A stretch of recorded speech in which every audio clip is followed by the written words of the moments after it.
Hoy empieza una nueva semana y como cada lunes toca analizar y dar las 5 claves de la jornada 9 en la Liga Hypermotion.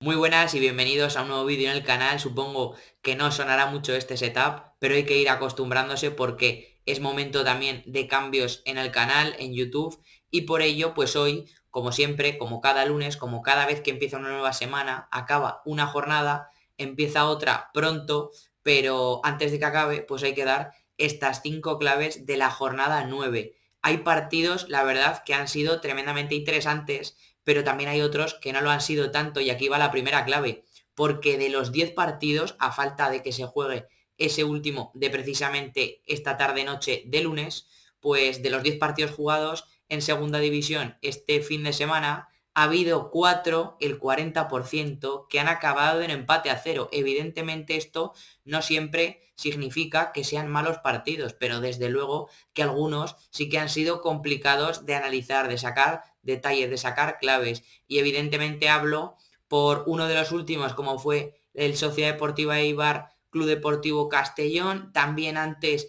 el Mirandés con el Leganés, el que empezó la jornada, que fue el viernes, Granada Las Palmas, y también ese Albacete Ceuta en la tercera clave. Desde luego que hay que hablar de uno de los partidazos de la jornada, porque desde luego que tampoco faltó polémica, pero lo que pasó en el Molinón entre el Sporting y el Racing, ya se juegue, como digo, en Gijón o se juegue en el Sardinero en otras ocasiones, es que nunca decepciona, nunca pasa desapercibido, porque los partidos que hay entre estos dos equipos siempre son de los mejores de la semana, jueguen cuando jueguen, tanto esta temporada como en anteriores. Esto nunca cambia por mucho que pasen los años, y esta vez pues por supuesto que no fue menos. Era el debut de Borja Jiménez al frente del banquillo asturiano y desde luego que necesitaba cambiar una dinámica que había sido muy complicada, que se había llevado por delante a Garitano porque eran 5 derrotas consecutivas y además fue todo un contraste tremendo porque el equipo, el Sporting, había empezado con 3 victorias en los 3 primeros partidos. Por tanto, pasó de 3 victorias seguidas a 5 derrotas consecutivas y evidentemente pasó de ir líder a estar en descenso, prácticamente rozándolo, ya viéndolo muy cerca, y por eso hubo un cambio en el banquillo. De hecho, si hubiera perdido esta semana, pues probablemente lo tendríamos ahí metido, pero no. Se levantó y ganó con un partido que para mí tuvo la clave en la primera parte, porque en ese 2-0 que se consiguió poner el equipo rojo y blanco cambió todo. El Racing no estuvo nada cómodo y sufrió mucho, sobre todo en las dos acciones, porque es un equipo que le está costando mucho defender el área, y ahí el Sporting lo aprovechó con acciones realmente destacadas, realmente interesantes, también cuando podía, jugando con transiciones, jugando rápido, siendo vertical como le gusta a Borja. Siempre sus equipos, por lo menos los últimos años con el Leganés, estaba siendo su equipo, su Leganés, un bloque muy fuerte defensivamente, tanto defendiendo bajo como yendo un poco más arriba, como presionando un poco más, y desde luego que esto también es lo que consiguió hacer ante el Racing, y luego aparte también dominando el balón parado, que otra vez le empieza a dar puntos, y otra vez le empieza a dar puntos, además del Sporting, a un equipo de Borja, porque su Leganés, la temporada pasada no, la anterior en segunda, desde luego que una de sus claves para ascender fue esa, y también se vio, como digo, en este debut, en este estreno en el Molinón, al frente del Real Sporting. Es verdad que al final, en la segunda parte, con los cambios, el Racing creció, tuvo sus momentos, estuvo el partido más igualado, todo se emparejó un poco más, pero es que el Sporting fue mejor, incomodó mucho al equipo de José Alberto, como él mismo reconoció, y aunque acabó sufriendo y acabó con esa acción polémica al final, pues el Sporting la verdad es que mostró una cara diferente y sobre todo empieza a enchufar, que lo necesita, a un jugador como Duba, que tiene que ser capitán general en este equipo, y que a pesar de que no pudo hacer ese segundo gol, que habría sido una auténtica barbaridad después de irse de varios defensores como pudo, porque iba muy forzado, habría sido un golazo espectacular, pues es que volvió a dejar claro que el Sporting le falta profundidad de plantilla, le falta profundidad para los cambios, para los jugadores de rotación, pero desde luego que su 11 es de nivel y su 11 puede competir contra prácticamente todos los equipos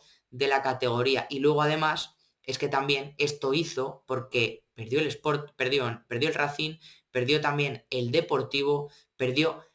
otro equipo como el Andorra, la Sociedad Deportiva Huesca, prácticamente todos los equipos de los 6 primeros perdieron y por ello pues también hay que hablar de lo que pasó, como digo, en esa derrota del Depor, porque ese 3-0 del Málaga pues cambió muchas cosas, fue bastante, podríamos decir, inesperado si no fuera porque estamos en la Liga Hypermotion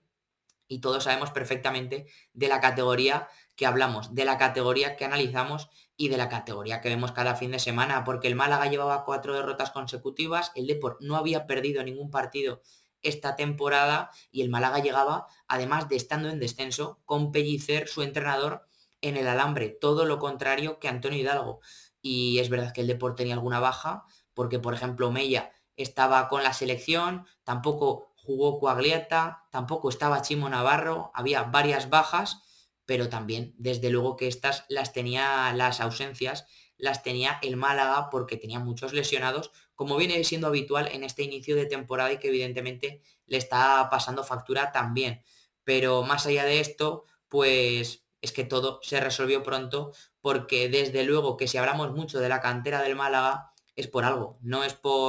de cara a la galería, no es por hablar por hablar, es que realmente esto se ve también en los números, se ve en los resultados. Un equipo, el Málaga, que llevó la presión muy arriba por momentos, que hizo mucho daño en salida de balón al Depor y que esto se vio en los goles, pero es que también en las transiciones, porque en los retornos el Depor sufrió mucho y lo hizo sobre todo también incluso por momentos por el carril central, porque alguna transición, algún contragolpe del Málaga fue por ahí y el Depor no lo supo parar. No estuvo contundente en su última línea, pero tampoco por delante y al final le costó. Evidentemente sufrió mucho, como digo, en estas dos facetas, corriendo hacia atrás y también, como digo, en salida de balón en la presión del Málaga, del equipo de Pellicer, que lo entendió muy bien, interpretó muy bien esas situaciones, pero es que además, desde luego que una de las claves fue la de, desde luego, Alfonso Herrero, porque es uno de los mejores porteros de la temporada y lo va a volver a ser este curso si no pasa nada extraño, porque ya lleva muchos años en la categoría, es verdad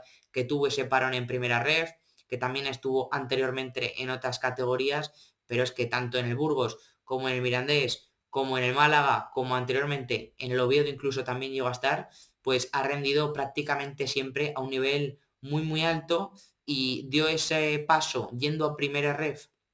para recalar en el equipo de la Rosaleda y esto pues le ha salido muy bien porque ya la temporada pasada fue uno de los grandes guardametas de segunda división y este año pues desde luego que lo volvió a ser, por ejemplo, en ese último día, en este último partido ante el Depor con 3 paradas que cambiaron todo y que podrían haber dejado al Málaga sin esa victoria que tanto mereció, pero que estuvo cerca de no poder conseguir por algún momento, sobre todo en la primera parte, si esas paradas valor gol no las hubiera conseguido hacer su portero. Pero es que además, desde luego que como decía, hay que hablar de la cantera y hay que hablar de ellos, hay que hablar de Martiricos, porque lo del Málaga es una auténtica barbaridad y solamente hay que ver ya no los goleadores, sino también los asistentes y eso que fueron 3 los goles que le metió el equipo de Pellicer al de Antonio Hidalgo, es decir, el primero con esa acción individual de Joaquín que volvió loco a Loureiro por esa banda izquierda ofensiva, banda derecha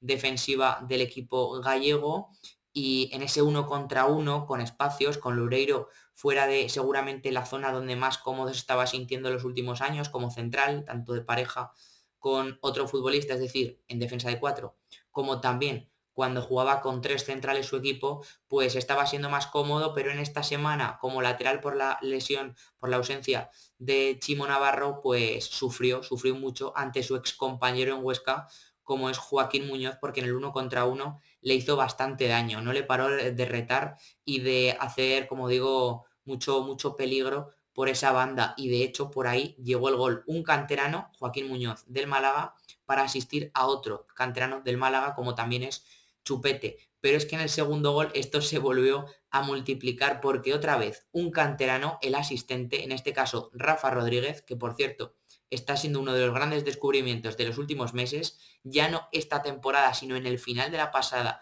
ya lo fue con el equipo malagueño y esa asistencia de Rafa Rodríguez fue para otra vez para otro canterano como fue Chupete de nuevo. Pero es que otra vez en el tercer gol se cambiaron los roles porque el asistente fue Chupe y el goleador fue Rafa Rodríguez. Por tanto, los 3 goles del Málaga fueron con gol y asistencia de sus futbolistas canteranos, de sus jugadores prácticamente todos malagueños, no todos, pero sí en su mayoría, y la verdad es que esto también se ve evidentemente en muchos futbolistas, en muchas zonas del campo, en muchos jugadores de su once inicial o en sus futbolistas que entran de reserva. Es una auténtica locura y es que otra vez están saliendo al rescate de un equipo que, como digo, estaba empezando a ir muy, muy, muy para abajo y que otra vez Pellicer tiró de estos canteranos, de estos futbolistas, para levantarse, porque desde luego que muchos de estos futbolistas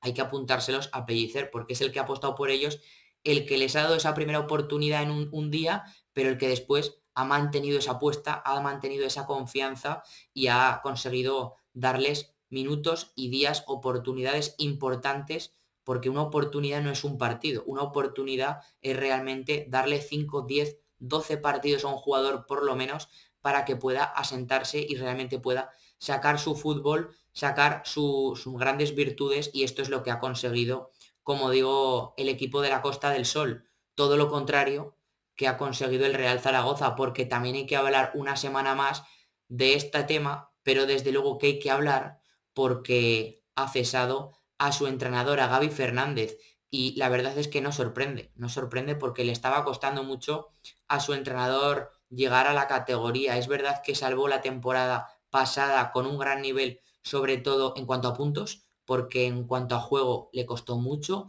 le realmente sobrepuntuó, fue un equipo que vivió de lo defensivo, pero muchas veces por realmente factores que no eran solamente suyos, sino factores de, por ejemplo, su rival, el Eldense, que era el gran, sobre todo el gran equipo que estaba en esa pelea para evitar el descenso a primera ref, pero es que realmente el Zaragoza hizo muy buenos puntos, eso es cierto. La verdad es que en cuanto a puntos, como digo, es que hizo 15 de 33, que es casi la mitad, son puntos de más o menos playoff a final de temporada, de estar en esas peleas, y eso es lo que le sirvió para salvar la categoría, pero fue un equipo que, como digo, nunca acabó de convencer, a mí por lo menos, creo que le faltaban muchas cosas, muchas herramientas a su equipo, muchas herramientas también con balón para proponer, para generar ocasiones, y vivía, como digo, mucho de defender por acumulación, de intentar mantener porterías a cero, de no encajar mucho porque estaba siendo uno de los lastres del equipo. A costa de ello, evidentemente, perdió mucho potencial ofensivo, como digo, y es verdad que sobre todo en el balón parado tuvo una de sus grandes claves y por ahí pues consiguió puntos que le dieron, como digo, para salvarse, pero a mí por lo menos fue un equipo que no me convenció nunca. Y a pesar de ello, pues este verano era muy importante porque Gavi solamente firmó por esos meses finales y este verano pues tenía que dar un paso adelante que nunca ha acabado de dar. Es decir, al final no hablamos de estos 9 partidos de Gavi como que no ha tenido tiempo, como que realmente es que han sido 9 partidos, pero también hubo 10 antes, 11 para que realmente su equipo pues fuese un poco por su camino, por su línea y creo que nunca lo ha conseguido. Creo que realmente el CS de hecho llega tarde probablemente porque realmente yo soy muy partidario de dar tiempo a los entrenadores. Cuando se hacen unas apuestas hay que hacerlas con todo, pero es que en este caso pues creo que Gavi no ha conseguido realmente responder a esa confianza porque también para tener tiempo tiene que dar argumentos, tiene que dar obviamente soluciones y nunca las ha conseguido dar y por eso su Zaragoza pues era colista y era, como marcan los números, el peor equipo de la categoría, pero es que aparte no era seguramente esto de cosa de un día, como digo, es que realmente es el peor equipo de la categoría hace bastante tiempo, bajo mi punto de vista, y si no, pues entre los 3 peores, entre los tres equipos más limitados, y no es por argumentos, no es por plantilla, porque ni mucho menos hablamos de una de las 5, 6, 7 ni 10 peores, ni mucho menos. Creo que es una plantilla que seguramente no está en el top 6, no está en el top 7, pero sí que puede estar en el top 8, en el top 9, sin ningún tipo de problema. Y realmente si se consigue optimizar, porque para mí tiene 2 futbolistas muy por encima del nivel medio de segunda división, muy por encima, incluso me atrevería a decir, de la categoría, como son Pola Cucu y también por supuesto Samed Baddar. Creo que estos 2 jugadores van a otro nivel, incluso también podríamos decir Valeri. Creo que estos 3 futbolistas a su máximo nivel, como digo, pues creo que podrían incluso elevar el nivel del Zaragoza, pero es que ha sido todo lo contrario. Bandar prácticamente ni ha contado. Valeri pues todavía está en ese proceso de adaptación, podríamos decir, porque llegó lesionado, pero le está costando muchísimo al Zaragoza y sobre todo pues hay que verlo en la faceta ofensiva, pero también después de este último partido encajando 4 goles nada menos en Almería en la segunda parte, pues también en lo defensivo, porque ni mucho menos es brillante como podía parecer o podía estar cerca de parecer por los números. Así que estas son mis 5 claves de la jornada, estas son mis 5 claves de la jornada 9 en la Liga Hypermotion. Espero que los equipos que están mal, que han sido claves negativas en este caso, puedan reconducir su situación y al revés, los equipos que están en una buena situación, pues que puedan mantenerla, alargarla en el tiempo. Así que espero que os haya gustado. Acordaros de dejarme un buen like, que siempre se agradece, para que podáis también hypear el vídeo, es decir, un 2x1, que esto siempre ayuda. Y también vamos a ir con el 3x1, porque también así os podéis suscribir al canal, que siempre ayuda un montón. Por tanto, esto ha sido todo. Nos vemos en la próxima.